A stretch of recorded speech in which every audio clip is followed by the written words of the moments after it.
नमस्कार. तर आपण बनवूया गुलाबजामुन. मी इथे शाही स्वीट्सची गुलाबजामुनची 2 पाकिटे घेतलेत.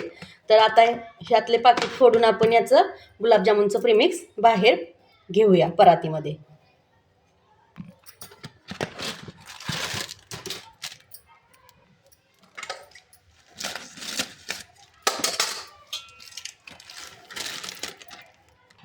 आता हे गुलाबजामुनचं पीठ मळण्यासाठी मी इथं अर्धा ग्लास पाणी घेतले.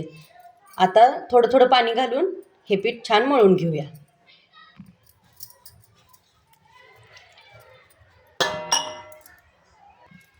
छान असं याला रगडून रगडून मळून घेऊया असं. आता हे जरा असं मळून घेतले. आता याला तेल लावून लावून मळून घेऊया छानपैकी.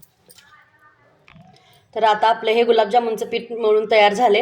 हे बघा, जास्त घट्टही नाही आणि जास्त पातळी नाही असं आपण मळून घेतले. आपण अर्धा ग्लास पाणी घेतलेलं, त्यातलं पण निम्मं पाणी राहिले. थोडंसंच पाणी लागले, 2 ते 3 चमचे. आणि याच्यात ह्याला लावण्यासाठी 1 चमचा तेलही लागले आपल्याला.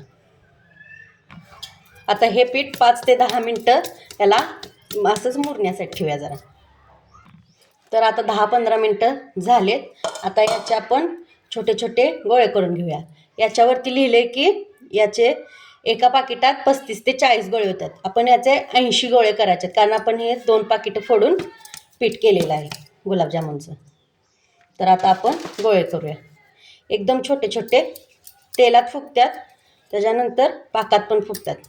एकदम एवढे छोटे छोटे केले म्हणजे मोठे लाट गुलाबजामुन होतात याचे.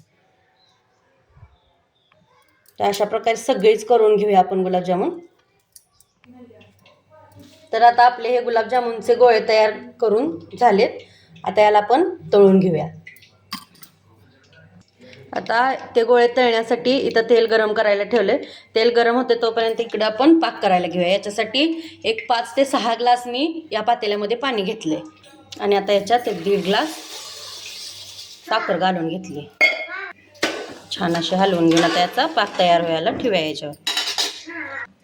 आता हे तेल गरम झाले. आता याच्यात हे केलेले गोळे घालून घेऊया आणि छान असं सोनेरी होईपर्यंत त्याला तळून घेऊया. हे गोळे सोनेरी झाले तर त्याला काढून घेऊया. तर याचप्रमाणे हे सगळे गोळे मी तळून घेते. आता ह्या पाकाला उकळ्याला त्याला 5 ते 10 मिनटं आपण शिजत ठेवूया. आता आपण 10 ते 15 मिनटं या पाकाला शिजवून घेतले. आता याच्यात ही इलायचीची पूड घालून घेऊया आणि अजून 1-2 मिनटं याला ठेवूया. आता या पाकाचा गॅस बंद करून घेतला. आता याला थोडंसं गार व्हायला ठेवूया.